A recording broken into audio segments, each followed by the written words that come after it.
गर्मियों के दिन हों, काफ़ी तेज़ धूप हो, गर्मी हो, गरम गरम हवाएं चल रही हों और हम जब घर से निकलें तो हम क्या करते हैं, अपनी आँखों पर एक काला चश्मा लगा लेते हैं, जिससे कि हमारी आँखों पर छाँव हो जाती है और हमारी आँखों को ठंडक मिलती है। हम कभी ये उम्मीद तो नहीं करते सूरज से कि वो अपने आगे पर्दा लगा ले। फिर हम अपने जीवन में फिर दूसरों से ये उम्मीद क्यों करते हैं, किसी से कोई बात बिगड़ जाए, कोई बहसबाजी हो जाए, तो हम ऐसा सोचते हैं कि मैं तो अपनी जगह पे ठीक हूँ, यही ठीक नहीं है, इसको समझना चाहिए, इसे अपनी बातों को बदलना चाहिए, अपना माइंड इसको बदलना चाहिए। ऐसा क्यों सोचते हैं हम? नमस्ते दोस्तों, मेरा नाम है अखिलेश कुमार। इसी पर एक बहुत ही छोटी और प्यारी कहानी। सारिका और राहुल एक ही कॉलेज में पढ़ा करते थे। जिस कॉलेज में वो पढ़ते थे उसी कॉलेज में उनकी दोनों में दोस्ती हो गई।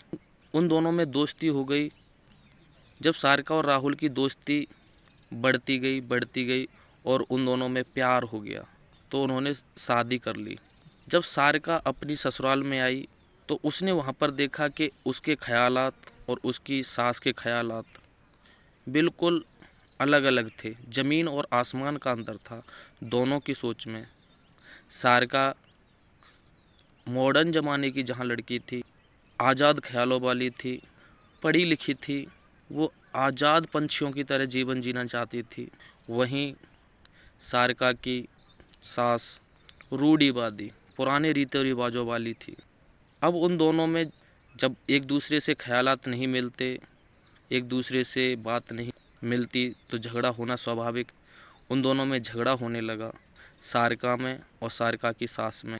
झगड़ा इतना बढ़ता गया कि एक दिन सारिका ने राहुल से कहा कि मेरी बात सुन लीजिए, इस घर में या तो मैं रहूँगी या आपकी माँ रहेंगी, या तो आप अपनी माँ को इस घर से निकाल दीजिए, नहीं तो मैं अपने घर चली जाऊँगी। राहुल ने सारिका को समझाया, बोला वो मेरी माँ है, जिसने मुझे जन्म दिया है, जिसने मेरा पालन पोषण किया है, और रही बात घर की, तो वो हमारे घर में नहीं रह रही है, हम उनके घर में रह रहे हैं। सारिका को कहीं न कहीं ये उम्मीद थी कि राहुल सारिका से बहुत प्यार करता है और वो मेरी बात मान लेगा, लेकिन सारिका को उसके विपरीत जवाब मिला। तो सारिका ने अपना सूटकेस पैक किया, उसमें कपड़े और जो भी सामान था पैक किया सूटकेस में, और अपने वो मायके चली गई।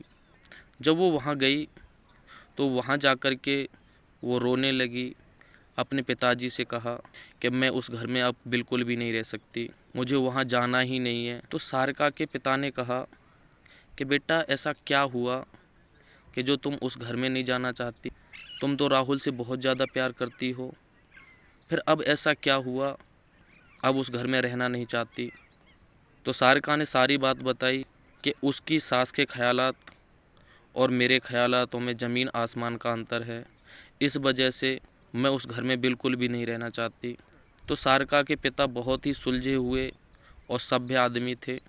उन्होंने काफ़ी समझाया सारिका को कि बेटा वो घर तुम्हारा है, तुम्हें उस घर को चलाना है, तुम्हें उस घर में अपना जीवन बिताना है, और ये छोटी मोटी बातें होती रहती हैं, और सास ने कुछ कह भी दिया तो कौन सा फ़र्क पड़ गया, उससे तुम कुछ मत कहो, भूल जाओ उसकी बातों को। सारिका को काफ़ी समझाया लेकिन सारिका फिर भी नहीं मानी। सारिका ने कहा कि मैं उस घर में तब जाऊंगी कि जब मेरी सास मर जाएंगी, या मुझे ऐसा कोई उपाय बताओ कि जिससे कि मैं उस सास को मार सकूं। काफ़ी समझाने के बाद सारिका के पिता ने कहा कि बेटा ऐसा तो करना नहीं चाहिए, लेकिन तुम नहीं मान रही हो तो मैं तुम्हें एक जहर देता हूँ। तो सारिका से कहा उन्होंने कि एक मैं ऐसा जहर दे सकता हूँ तुम्हें जिससे तुम्हारी सास अचानक तो नहीं मरेगी, जैसे ही तुम खिलाओगी तो वो अचानक नहीं मरेगी, लेकिन ये जो जहर है बड़ा ख़तरनाक, लेकिन इसका असर धीमे धीमे होता है। तो तुम ऐसा करना, इसे एक चुटकी रोज़ाना दूध में, चाय में या सब्जी में मिला करके अपनी सास को देते रहे, और वो कुछ दिनों में मर जाएगी।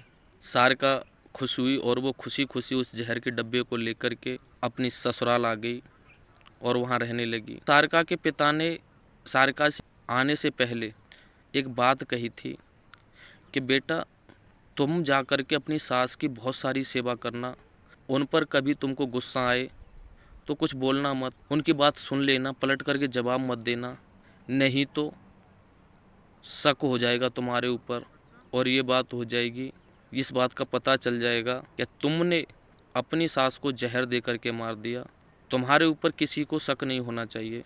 सारिका ने ऐसा ही किया। अपनी ससुराल में जा कर के वो अब बिल्कुल भी नहीं झगड़ती, सास की बहुत सारी सेवा करती है, खाना टाइम से देती, चाय में वो जहर मिला देती, दूध में जब भी उसे मौका मिलता था तो बहुत छोटी चुटकी लेकर के उसमें मिला देती। कुछ दिन इसी तरीके से बीतने लगे। जो वो सास थी वो पहले अपनी बहू की बुराई करते नहीं थकती थी, आज वही सास दूसरे घरों में पड़ोस में जा कर के यहाँ तक कि अपने रिश्तेदारों से फ़ोन पर बताती कि बहू हो तो ऐसी, मेरा हर पल ध्यान रखती है, किसी भी काम को करने की ज़रूरत नहीं पड़ती और वो इतनी प्यारी है, इतनी अच्छी है, जितनी तारीफ़ की जाए उतनी कम है।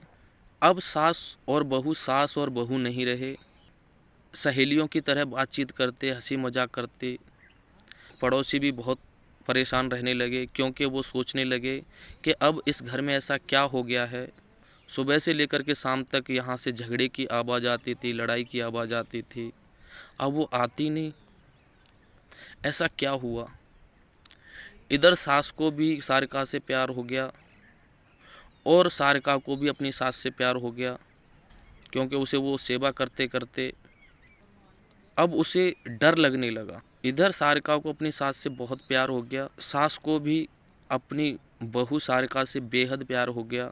अब उनमें कोई झगड़ा नहीं है, वो हंसते हैं, बातें करते हैं, प्यार से रहते हैं, साथ रहते हैं। अब सारिका को डर लगने लगा, डर सताने लगा। जैसे जैसे दिन गुजरते जा रहे थे तो सारिका को डर सताने लगा कि जो मैंने जहर दिया है अपनी सास को, वो अब असर दिखाना शुरू करेगा और मेरी सास एक दिन मर जाएगी तो मैं कैसे रहूँगी और मुझे इतना पछतावा, इतना दुख होगा, इसे मैं कैसे झेल पाऊँ। इस तरीके का उसे डर लगने लगा अंदर ही अंदर उसके मन में।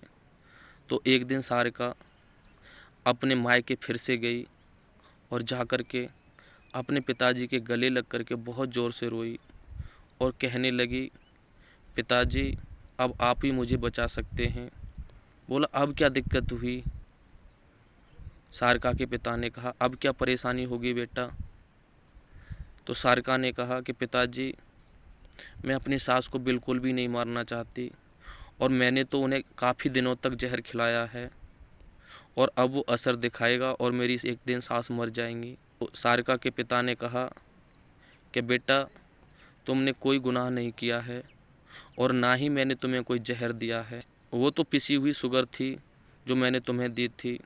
मैंने तुम्हें पहले भी समझाने की कोशिश की थी लेकिन तुम नहीं समझी, पर अब अच्छा है कि तुम्हारी समझ में आ गया कि तुम और राहुल और तुम्हारी सास अच्छे से रहो अपने घर और चिंता की कोई बात नहीं है, तेरी सास नहीं मरेंगी क्योंकि वो जहर नहीं था।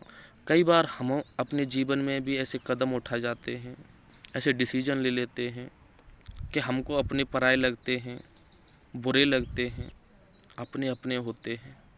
तो सारिका समझ चुकी है, हमारे देश में बहुत सारी नारियां हैं, बहुत सारी माताएं बहनें हैं, वो भी इस चीज़ को समझ जाएं, सेवा करें, प्यार करें। हो सकता है, मैं ये नहीं कह रहा इस बहू ही बुरी होती हैं, कभी कभी सास भी बुरी होती हैं। आप सास की सेवा करें, प्यार करें, हो सकता है वो कुछ दिनों में आपकी बात को ज़रूर माने। पलट कर के जवाब मत दीजिए, क्या हो जाएगा? पलट के जवाब देने से रिश्ता टूटेगा, बिगड़ेगा। ऐसा ना हो कि बाद में हमें पछताना पड़े। दोस्तों, आपको अगर ये वीडियो पसंद आया हो तो एक लाइक ज़रूर करें। चैनल पर नए आए हैं तो सब्सक्राइब का बटन ज़रूर दबाएं। Thank you and very much.